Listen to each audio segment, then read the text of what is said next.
But first, it's my honor to share that we have a very special message to you, to the marchers, from our president, the President of the United States, Donald J. Trump.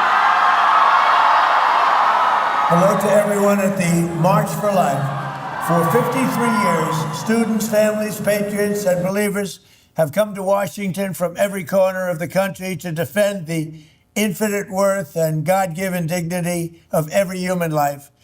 In 2026, as we celebrate 250 years since our founding fathers recognized the right to life in our Declaration of Independence, I want to thank every single one of you who was out on this winter day, a beautiful day, but it's winter nevertheless, to stand up for the unborn.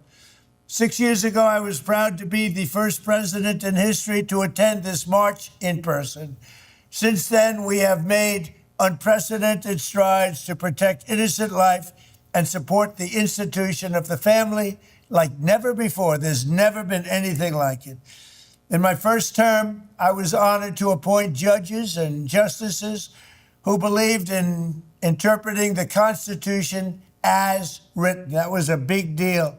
And because of that, the pro-life movement won the greatest victory in its history. Now the work to rebuild a culture that supports life continues in every state, every community, and every part of our beautiful land. This is a battle that must be fought, must be won, not only in the corridors of power, but above all in the hearts and souls of the people. That is why under the Trump administration, we're strongly defending religious liberty. We're bringing back faith in America. We're bringing back God. We have stopped forced taxpayer funding of abortion at home and abroad. We're championing faith-based adoption and foster care and supporting our parents by investing $1,000 into an account that will grow over time for every newborn baby. With your help and support, we will continue to fight at the eternal truth that every child is a gift from God. Thank you, and God bless America.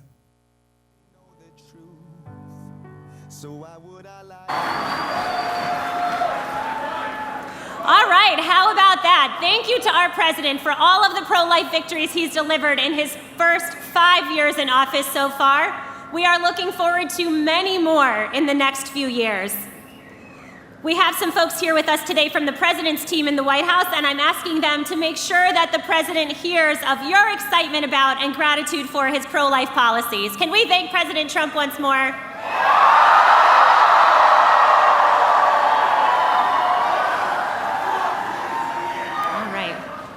And now, he stood on this stage last year in his first public appearance after a pretty important day in his life, and he promised he'd return.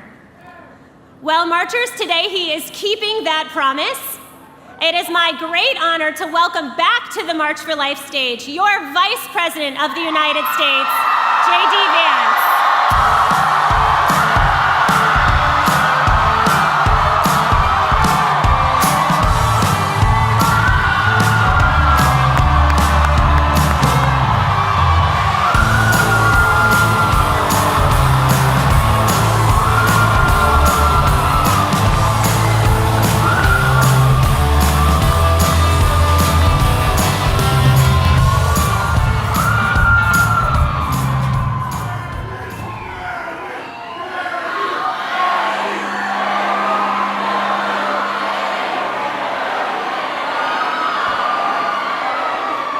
Good morning, marchers. How we doing?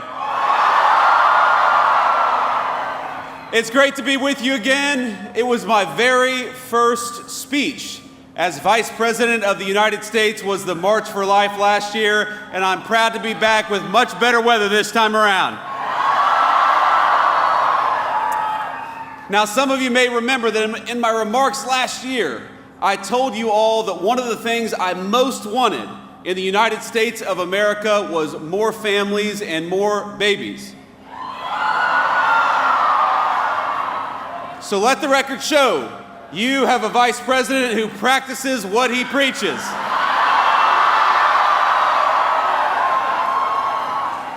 Usha and I announced this week that we're expecting our fourth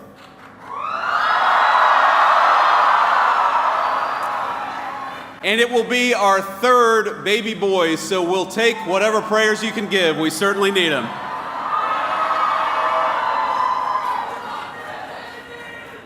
And when I was here last year, I had one other piece of advice for this group, and that was very simple: to be joyful in your advocacy. And looking out at this crowd today, it seems like you took that suggestion very well to heart. Because I see joyful people, I see grandmas, I see parents, I see beautiful little kids with incredible green hats.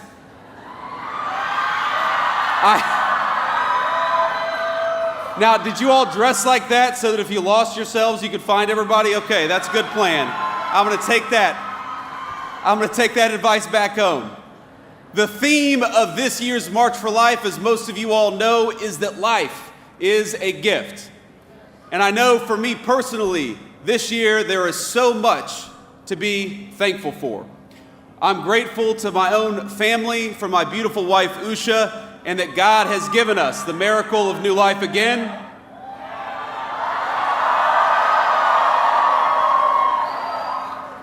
I'm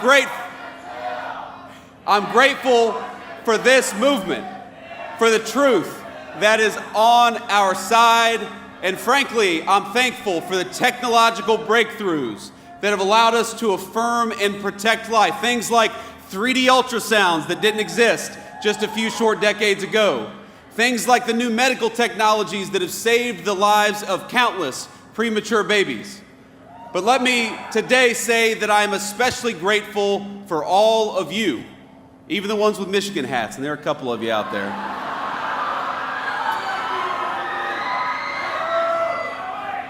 For the thousands of men and women and children, for the church groups, the school groups, the grandparents and the toddlers and everyone in between who braved this chilly Washington afternoon. All of us in the Trump administration, from the president on down, we thank you for your prayers, we thank you for your perseverance, and we thank you that for today, we are all marching for life.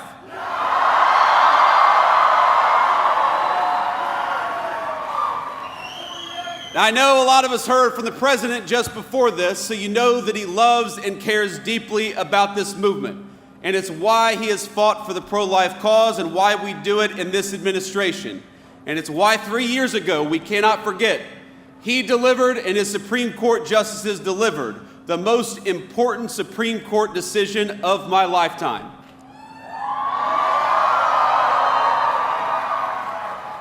Because with the Dobbs decision, what we did, what the president did, what the Supreme Court did, was put a definitive end to the tyranny of judicial rule on the question of human life.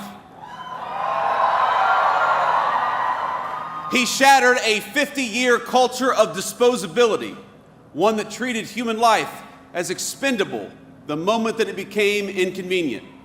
And he empowered our nation and our movement to build a culture of life from the grassroots up. And over the last year, I gotta brag a little bit, our administration has worked very hard to lead that effort and to pick up the pieces, to clean up the wreckages of 5 decades of bad policy on the question of life.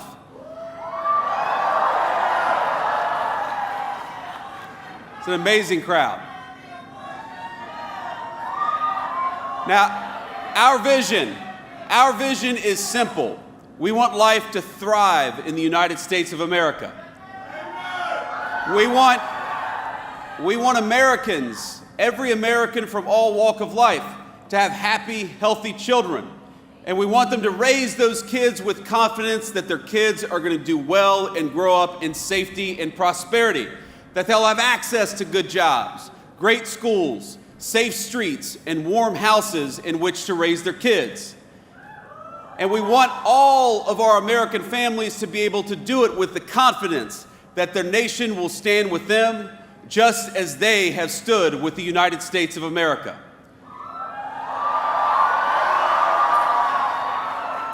Now, you all know this very well, that building a culture of life requires persuasion.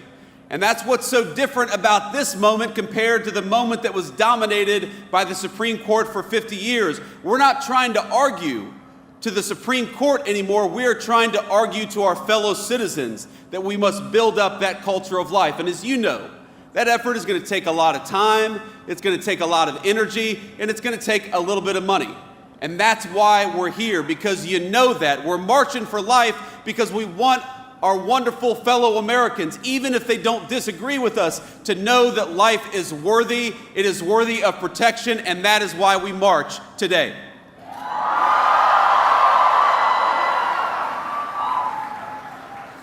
So let me tell you something very simple. That under this administration, again, from the President of the United States, the Vice President, you have an ally in the White House. Now some of our work over the last year has been very straightforward and very easy. We started by undoing the evils we saw under the previous administration. Like, for example, throwing priests and grandmothers in prison for praying outside a clinic. That's over. We stopped it.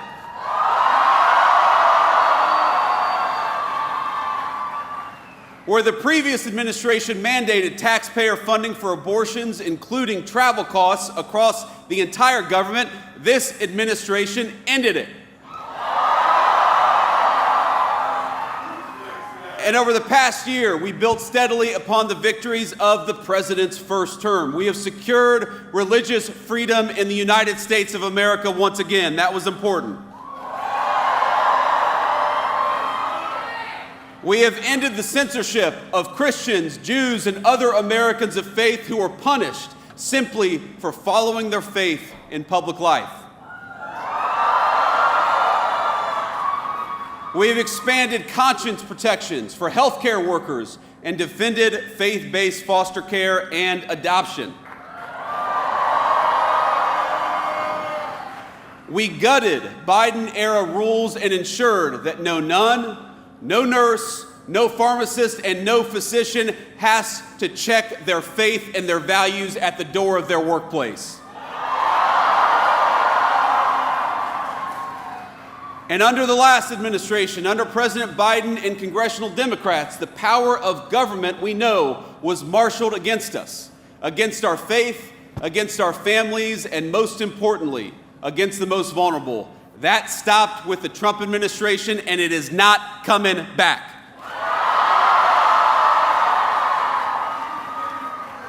Just this week, we took action to force Illinois into compliance with the Weldon Amendment and stop making healthcare providers refer for abortions. That was a big one. And as the president knows better than anybody, if we want to convince more Americans to choose life, we must also choose policies that make family life possible. So we've done that as well.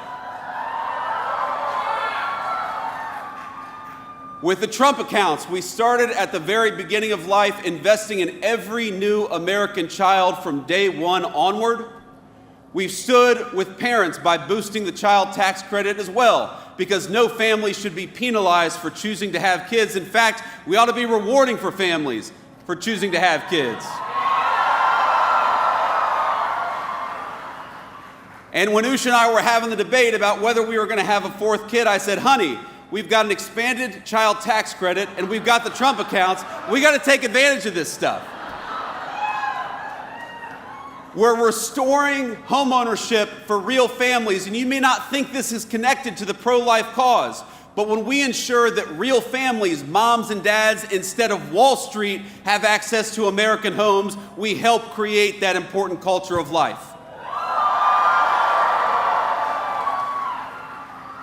And the thing that I'm perhaps the most proud of is that we have been responsible stewards of your tax dollars on this question of life. And so, just yesterday, this administration launched fraud investigations into Planned Parenthood affiliates.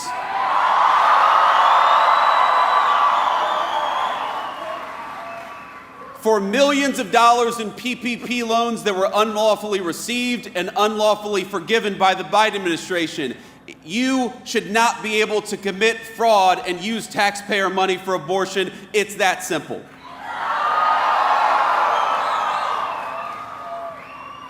At many of our departments, we've reinstated a ban on the use of fetal tissue in federal research. That's another big one.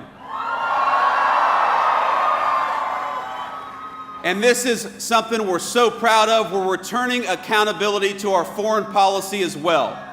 Under Joe Biden, it was the policy of the United States to export abortion and radical gender ideology all around the world. That is what they did with your tax money. They would relentlessly bully developing countries into parroting their far-left views. But under President Trump's leadership and with our great Secretary of State, we believe that every country in the world has the duty to protect life. And that it's not our job as the United States of America to promote radical gender ideology. It's our job to promote families and human flourishing. Now that's why we've completely realigned U.S. foreign aid and turned off the tap for NGOs whose sole purpose is to dissuade people from having kids. It's why we rejoined the Geneva Consensus Declaration to promote maternal health and strong families all over the world. And it's why we speak up when other nations throw pro-life and pro-family advocates in prison for silent prayer, which we've seen way too much, but it's got to stop. And today, our administration is proud to announce a historic expansion of the Mexico City policy. We're going to start blocking every international GO that performs or promotes abortion abroad from receiving $1 of U.S. money.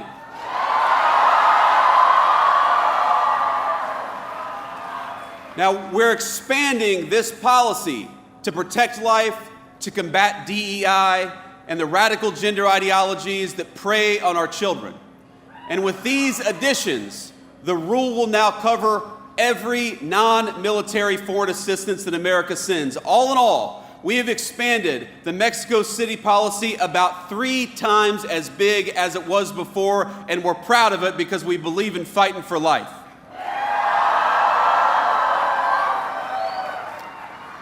And a lot of you may know that under the Biden administration, they use Medicaid and other programs to launder your tax dollars into abortion money all over the United States of America. And with the help of our Republican majorities in Congress, with the Working Families Tax Cuts, we stopped that practice once and for all. It's illegal now, exactly as it should be. Let me just say, my friends, that we have to be clear. We cannot be neutral. Our country cannot be indifferent about whether its next generations live or die. Because, think about it, what ultimately gives meaning and life to the United States of America, this is not a new question. Every civilization has been forced to answer it.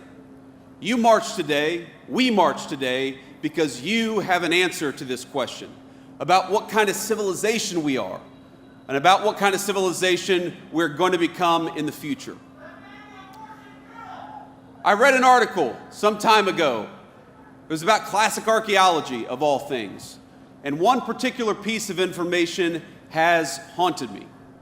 That one of the telltale signs of an ancient brothel in the pagan world was that you'd always find a large number of baby skeletons nearby.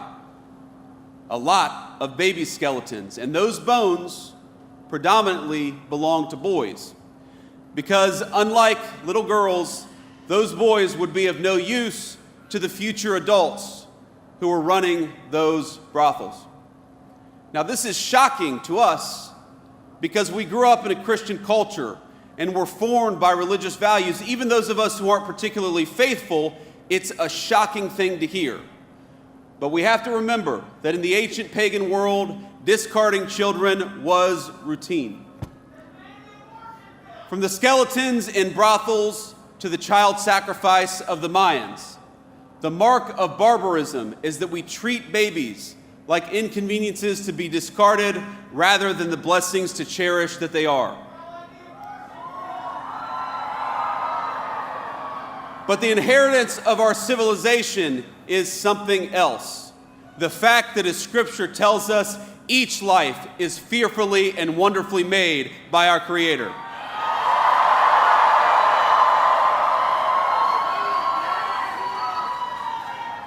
The March for Life, my friends, it's not just about a political issue as important as all this politics stuff is.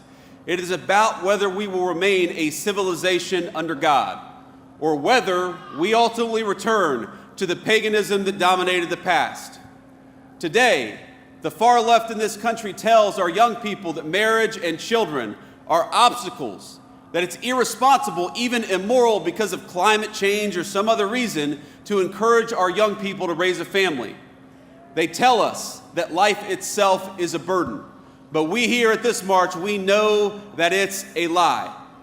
We know that life is a gift.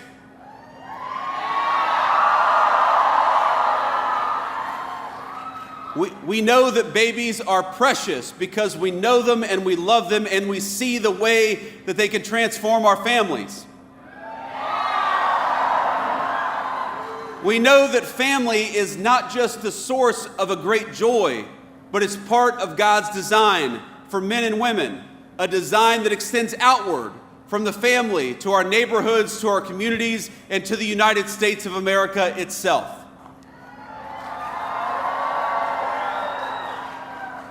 And we here know, that treating everyone with dignity isn't always easy, it's not always convenient, but it's the right thing to do. We know that the people telling our young men and women that discarding family and children is a form of liberation, we know that those people are telling a lie. And so, to our fellow Americans, we march in part to serve as a witness. To our fellow Americans, we say, you're never going to find great meaning in a cubicle or in front of a computer screen, but you will find great meaning if you dedicate yourself to the creation and sustenance of human life.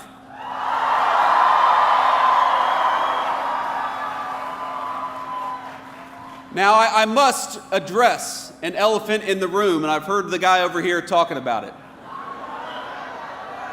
A fear that some of you have that not enough progress has been made, that not enough has happened in the political arena, that we're not going fast enough, that our politics have failed to answer the clarion call to life that this march represents and that all of us, I believe, hold in our hearts. And I want you to know that I hear you and that I understand. There will inevitably be debates within this movement. We love each other.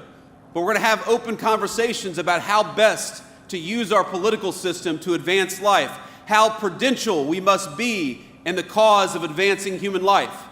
I think these are good, honest, and natural debates. And frankly, they're not just good for all of you, they help keep people like me honest, and that's an important thing.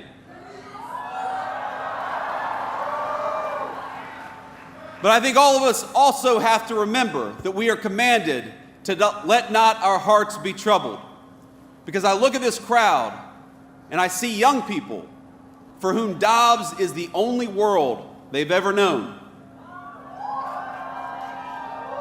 And I see people with just a little bit more gray in their hair, who for 50 years toiled to live in a country where questions of life would be answered by we the people rather than tyrants in robes. All of us have heard their stories. They've heard of the movement betrayed, of taking one step forward, and then 2 steps back, and then 3 steps forward after that. They know stories of heartbreak and of triumph. Some of them I've known very personally from ballot issues that I fought very hard for, some of which have gone the right way, and some of which have gone the wrong way. And I remember friends of mine who spent their entire lives fighting for the unborn without ever seeing the victories that have accumulated in recent years. My friends, I'd ask you to look where the fight for life stood just 1 decade ago. And now, look where it stands today.